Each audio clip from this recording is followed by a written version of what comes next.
Pasca, karena inisiasi dari seorang lapar untuk maju ke arah bagian depan. Tapi di bagian elimination feeds kita melihat juga dari Skylight sudah mulai bertumbangan satu persatu player-playernya. Supply Bank pun juga tumbang satu. Satu knock ditukar dengan satu knock. Dan sudah ada satu player dari HDR yang sudah mulai masuk tapi lebih memilih untuk melakukan revive terlebih dahulu, Flo. Ya, kita bakal juga dapatkan dari tim HDR. Lapar mendapatkan targetnya, terus melontarkan granat ke arah depan. Bilot ter-take down. Percobaan Molotov ke arah pemain SBG terus melontarkan tapi belum mendapatkan targetnya kali ini. Tapi tampak dari Lapar sudah mulai membatasi ruang gerak dari Kraibu dengan Molotov yang dilontarkan. Tapi digocek granatnya, kiri kanan digocek, granat pun dilempar oleh Kraibu. Coba buying time, coba bertahan lebih lama lagi. Kraibu mau ngintip, kena, tertembak dan terus lempar Molotov kembali. Membuat dia nggak bisa keluar dari ruangan ke arah kiri. Benar-benar, ini susah banget untuk seorang Kraibu terlebih dari temannya. Matoy agak cukup jauh di bagian belakang. Kalau mau melakukan backup harus mendapatkan angle shot menuju ke arah teman-teman Hadra. Tapi ternyata dua orang sudah mulai naik ke second floor. Matoy tidak mendapatkan sudut tembak menuju ke arah temannya. Sulit sekali nampaknya untuk Supply Bank bertahan. Hanya tersisa seorang diri saja Matoy yang gue rasa pun dia nggak bakalan maksain. Harusnya dia bakal stay terus aja di depan sana.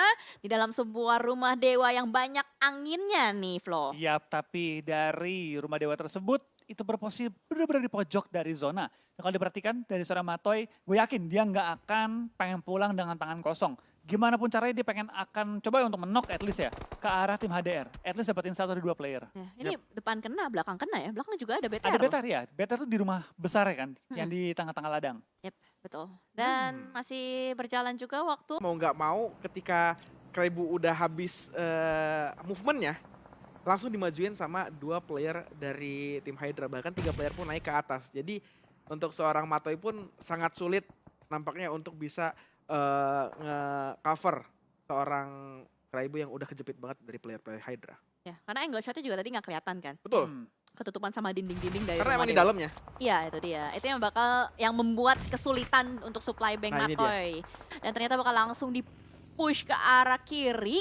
Ini dia. Akhirnya Matoy pun terjepit oleh player-player dari HDR. Mau Dikelilingin. kemana kamu? Ditembakin through the smoke. Masih belum bisa ditembakin dan akhirnya selesai sudah. Hydra yang berhasil untuk melakukan retake terhadap rumah dewa tersebut. Dan mereka juga masih punya PR sedikit untuk bisa bergerak maju ke arah bagian depan. Tapi ternyata di arah yang berbeda juga kali ini kita akan melihat fight antara RRQ dan juga Dewa United. Perebutan jalur masuk dari arah bagian utara. Sudah ada satu player dari RRQ, Mort yang tertumbangkan di depan sana. Tapi nampaknya ada bonafide juga nih dari bagian high ground yang cukup mengganggu, Flo. Wah, ini dari posisi RRQ dan juga DU sulit banget. Lihat, depan mereka ada lawan itu high ground dikunci full dari kedua tim ini. Pilihan terbaik dari kedua tim adalah at least clear dulu sebelahnya. Antara RRQ nge-clear DU atau sebaliknya baru mereka akan coba maju. Wah. Tapi RRQ kehilangan dua pemain mereka. Tinggal menyisakan dua pemain yaitu Nerpeko dan juga kali ini seorang Voldemort yang harus bertahan menghadapi 4 pemain dari tim DU. Tapi lihat dari DU maju ke depan, tampaknya Asa pun mulai terpantau. Tapi baginya banyak kepleset dan langsung berputar-putar. Dan tampaknya RRQ Ryu bakal pulang ke arah lobby tanpa bertahan cukup lama lagi. Oh, sangat disayangkan karena Alter Ego juga turut andil dalam fight yang terus-menerus terjadi antara RRQ dan Dewa United. Bergeser kembali ke arah bibir circle yang lain. Kali ini dari Genesis Dome juga sudah mulai melok posisinya ke arah bagian depan. Ada Dewa Dunia Daybot. Games dan ternyata Daybot harus berhadapan dengan Dunia Games di depan sana. Saling bertukar utilities. Granat demi granat dilontarkan terus-menerus juga ke arah bagian depan. Belum ada yang bisa keluar. Tapi Dunia Games Wyvern dari arah bagian belakang pun nggak bisa kemana-mana. Booms konsisten terus mengunci pergerakan dari Wyvern. Walaupun ada granat dan apapun itu yang meledak di kenok. depan sana. Dan akhirnya 2 terkenok untuk Dunia Games. Flo. Nichil kali ini dari tim GD bakal bertahan. Last player standing, DG, GD. Dua tim dengan huruf yang sama hanya dibalik bakal bertemu kali ini dengan Nichil. Spray down dengan UMP-nya Hipfire. Belum menemukan target yang dicari. Tapi dari DG dengan keunggulan anggota yang cukup besar. Membuat Nichil nggak bisa bergerak kemanapun. Blue Zone pun akan menghimpit Nichil. Untungnya healingnya sudah berhasil dilakukan. Sehingga dia punya sedikit lebih banyak waktu untuk melakukan healing kembali. Pas banget timingnya. Tim tapi langsung mengambil keuntungan terbesar dengan pengen coba nge-third party ke arah GD DG. Ya, betul sekali. Third party is real. Pelakor kali ini juga sudah mulai mengambil tindakannya. Bergerak maju ke arah bagian depan dari Victic 365.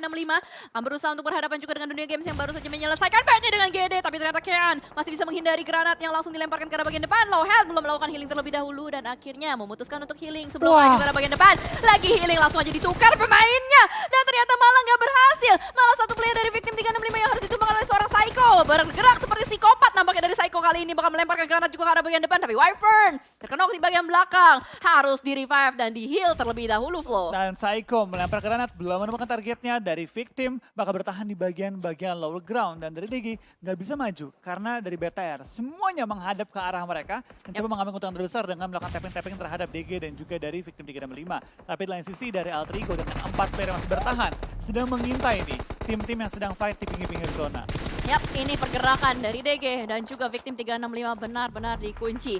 Victim 365 mau tidak mau harus merelakan nyawanya. Psycho healing di luar blue zone. Masih bisa dia yang heal, gue yang panik. Tapi healing kedua nggak tahu bisa apa enggak karena kameranya udah bergeser kembali nih, Flo. Tampaknya sudah pulang di posisi ke-7, belum terlihat di mana tapi tampaknya dari Victim 365 ini pulang di posisi ke-7, malah dari tim DG bertahan dengan satu player mereka yang masih hidup dan masuk ke top 6 kali ini.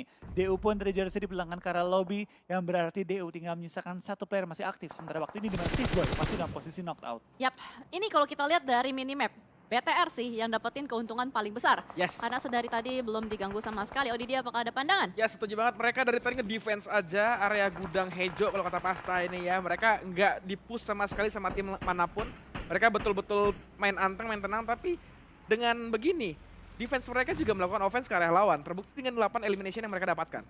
Ya, benar. Defense, offense lah ya. Defense offense ya. Enggak defense doang, Defense tapi semi-offense ya. karena tetap dia berusaha untuk dapetin elimination kayak tadi ya dari Victim 365 lagi fight, mereka tetap coba untuk mendapatkan beberapa steal elimination juga. Tapi kalau kita lihat dari bagian utara ini bakal ada fight yang gila-gilaan sih untuk bisa masuk ke dalam zonanya nih, Flo. Iya, tapi dari BTR mereka masih bertahan juga di bagian rumah, rumahnya cukup center, yang berarti BTR sebenarnya tinggal nontonin tim-tim lain di bagian utara mereka. Ya. Perang, dan perang. Dimana dari BTR sudah melihat ada knock-knock yang terjadi, akankah mereka keluar dari compound mereka? AE, knockin satu, knock satu juga dari BFD, bakal langsung di-push dan dipulangkan ke arah lebih di posisi kelima dengan 4 elimination mereka kantongi. Alter Ego bisa nge-revive seorang Potato yang masih dalam posisi knockout, atau mereka bisa juga fokus fight dengan Grims dan ketiga player mereka. Wah gila, tadi lagi ngepron, Wah, keluar rumah masih nih. ditembakin terus. BTR udah mulai keluar nampaknya dari tempat persembunyian mereka dan Grims juga sudah mulai mendekat kembali. Kali ini dari Bigetron Red Alliance tinggal milih. Dia mau nyelesain yang mana dulu karena dari Alter Ego juga sudah mulai pincang dua playernya. Ditumbangkan Ponbit terus memberikan utility ke arah bagian depan. Wall smoke sudah mulai dibangun juga Bigetron Red Alliance.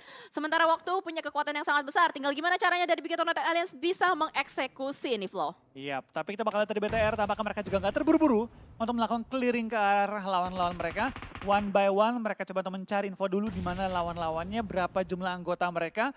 Dan kalau sudah pasti dan juga sudah ibaratnya lebih besar mungkin mereka menang, barulah mereka akan coba nge-push ke arah lawan-lawannya. Razer bakal kembali menyatu dengan seorang Leon, tapi granat hampir menumbangkan seorang Razer yang tadi berlari.